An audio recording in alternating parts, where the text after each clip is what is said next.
హైదరాబాద్లోని కూకట్పల్లిలో కాంగ్రెస్ నేతలు నిర్వహించిన రాజీవ్ గాంధీ వర్ధంతి కార్యక్రమంలో మాజీ ఎంపీ సర్వే సత్యనారాయణ పాల్గొన్నారు. స్వాతంత్ర్యం వచ్చిన తర్వాత గాంధీ కుటుంబమే దేశాన్ని కాపాడుకుంటూ వచ్చిందని అన్నారు. ఇందిరాగాంధీ, రాజీవ్ గాంధీ దేశ చరిత్రలో నిలిచిపోతారని తెలిపారు.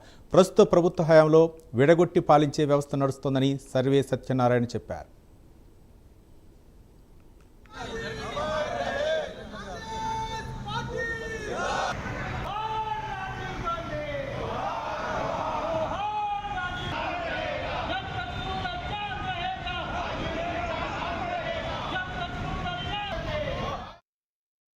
గారి గురించి మాట్లాడుకుంటున్నాం.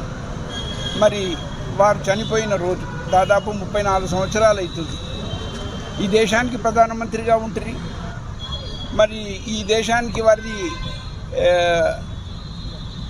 తండ్రి గారు కూడా, వాళ్ళ తల్లి గారు కూడా, వాళ్ళ తాతగారు కూడా మరి ఈ దేశానికి ప్రధానమంత్రులుగా ఎనలేని సేవలు చేసారు. అంటే గాంధీ కుటుంబమే ఈ దేశాన్ని కాపాడుతూ వచ్చింది భారతదేశ స్వతంత్రం వచ్చిన తర్వాత.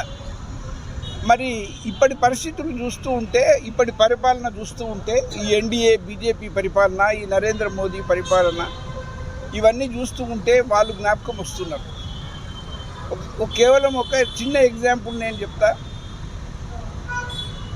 పాకిస్తాను అండ్ భారతదేశము, ఈ రెండు దేశాలకు మనస్పర్ధలు వచ్చినా, యుద్ధ వాతావరణం వచ్చినా, మరి ఇట్లాంటి విషయాలు వస్తే థర్డ్ నేషన్స్ ఎవరు కూడా ఇంటర్ఫియర్ కావద్దు అనేసి అప్పటి రోజుల్లో మనం చేసుకున్నాం.